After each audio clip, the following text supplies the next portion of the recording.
എല്ലാവർക്കും വിനീതമായ നമസ്കാരം. ആദ്യമായി തന്നെ വയനാട്ടിൽ ജീവൻ നഷ്ടപ്പെട്ട നമ്മുടെ എല്ലാ സഹോദരി സഹോദരന്മാരോടുള്ള ആദരാഞ്ജലികൾ ആദ്യമായി തന്നെ ജയദീപം ഗ്രൂപ്പിൻ്റെ പേരിൽ അറിയിക്കുകയാണ്. പിന്നെ അതേപോലെ തന്നെ സ്വത്ത് നഷ്ടപ്പെട്ടിട്ടുള്ള മറ്റുള്ള സഹോദരി സഹോദരന്മാരോടുള്ള ദുഃഖത്തിൽ നമ്മളൊപ്പം പങ്കുചേരുന്നു. ഇപ്പോൾ ജയദീപത്തിൻ്റെ ഇനി അടുത്ത ഇപ്പോൾ നമ്മളാദ്യം ഇതൊക്കെ ഈ ഒരു ആഘോഷമായിട്ടല്ല, എന്നാലും നമ്മുടെ അംഗങ്ങളുടെ ചെറിയ സന്തോഷത്തിന് വേണ്ടിയിട്ട് നമ്മളിത് ചെയ്യണമെന്ന് ആദ്യം ആലോചിച്ചാണ്. പിന്നെ വിചാരിച്ചു അതെല്ലാ കൊല്ലവും നടത്തി വരാറുള്ളത് ചെറിയ രീതിയിൽ നമുക്കും ജയദീപത്തിനും പങ്കുകൊള്ളാം എന്നാണ് വിചാരിച്ചിരിക്കുന്നത്. അപ്പോൾ ഈ വരുന്ന ആദ്യമായിട്ട് തന്നെ ഈ തിരുവോണത്തിൻ്റെ അന്ന് ഇടുന്ന പൂക്കളം, ആ പൂക്കളത്തിൽ ജയൻ എന്ന് ഇംഗ്ലീഷിലോ മലയാളത്തിലോ പേരെഴുതി നമ്മുടെ വാട്സപ്പ് ഗ്രൂപ്പിൽപ്പെട്ടുള്ള ആൾക്കാർക്കാണ് ഇത് ഈ ഒരു മത്സരത്തിൽ പങ്കെടുക്കാൻ പറ്റുക. അപ്പോൾ അങ്ങനെ അവർ അത് ഈ ജയൻ എന്ന് പേരെഴുതി ഇംഗ്ലീഷിലോ മലയാളത്തിലോ പേരെഴുതി പൂക്കളത്തിനോടൊപ്പം പേരെഴുതിയിട്ട് അത് നല്ല രീതിയിൽ കുടുംബാംഗങ്ങളോടൊപ്പം നിന്നിട്ടോ അല്ലാതെയോ ഫോട്ടോ എടുത്തിട്ട് നമ്മുടെ ഗ്രൂപ്പിലേക്ക് ഇടുക. അപ്പോൾ അതിൽ വരുന്ന ഏറ്റവും നല്ല ഒരു പൂക്കള ഫോട്ടോഗ്രാഫിക്ക് വേണ്ടിയിട്ട് ഒരു സമ്മാനം, ഒരു ഓണപ്പുടവ നമ്മൾ എല്ലാ കൊല്ലവും അയച്ചു കൊടുക്കാറുണ്ട്.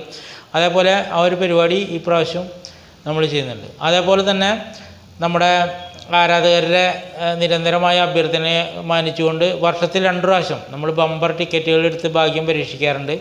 ഒന്ന് നമ്മൾ ജനുവരിയിൽ നമ്മളെ പുതുവത്സര ബമ്പറും പിന്നെ ഓണത്തിന് ഓണം ബമ്പറുമാണ് എടുക്കാറുള്ളത്. അത് ജയൻ ഭാഗ്യധാര എന്നുള്ള പേരിൽ നമ്മുടെ വാട്സപ്പ് ഗ്രൂപ്പിൽ ഉൾപ്പെട്ടിട്ടുള്ളവർക്ക് ഒരാൾക്ക് 100 രൂപ എടുത്തുകൊണ്ട് നമ്മൾ സമാഹരിക്കുന്ന മുഴുവൻ തുകയ്ക്കും നമ്മൾ ടിക്കറ്റ് എടുക്കാറുണ്ട്. ആ ടിക്കറ്റിൽ 1 ലക്ഷത്തിൻ്റെ താഴെ വരുന്ന സമ്മാനമാണ് അടിച്ചതെങ്കിൽ നമ്മളത് നമ്മുടെ ജയദീപത്തിൻ്റെ വരും ഓരോ പരിപാടികൾക്ക് വേണ്ടിയിട്ട് മാറ്റിവെക്കും.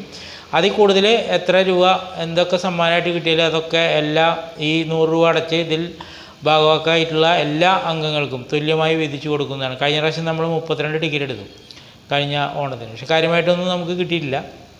അപ്പോൾ അങ്ങനെയാണ് 2 കാര്യങ്ങൾ വരുന്നത്.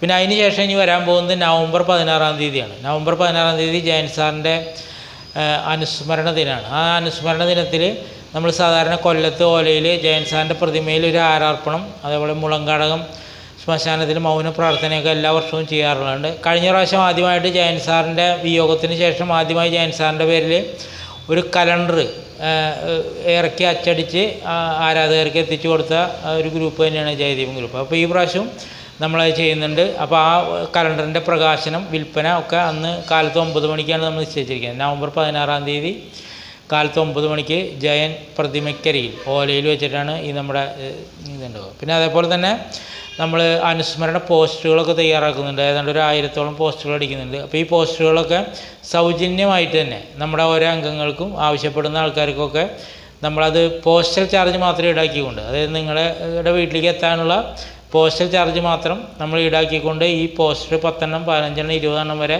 നമ്മൾ അയച്ചു കൊടുക്കുന്നത്. അത് നിങ്ങളുടെ വീടിനടുത്തുള്ള പ്രധാന സ്ഥലങ്ങളിലൊക്കെ ഒട്ടിച്ച് ജയൻ സാറിൻ്റെ ആ ഒരു സ്മൃതി ദിനം, ആ ഒരു അനുസ്മരണ ദിനം മറ്റുള്ളവരിലേക്കും എത്തിക്കുക എന്നുള്ളതാണ് ഇതുകൊണ്ട് ജയദീപം ഗ്രൂപ്പ് ഉദ്ദേശിക്കുന്നത്. അപ്പോൾ ഇങ്ങനെ 4 കാര്യങ്ങളാണ് നമ്മളിപ്പോൾ ചെയ്യാൻ ഉദ്ദേശിക്കുന്നത്. അപ്പോൾ ഈ ഒരു കാര്യം നിങ്ങളുടെ അറിയിലേക്കായിട്ട് പറഞ്ഞു മാത്രം. എല്ലാവർക്കും നമസ്കാരം. Thank you.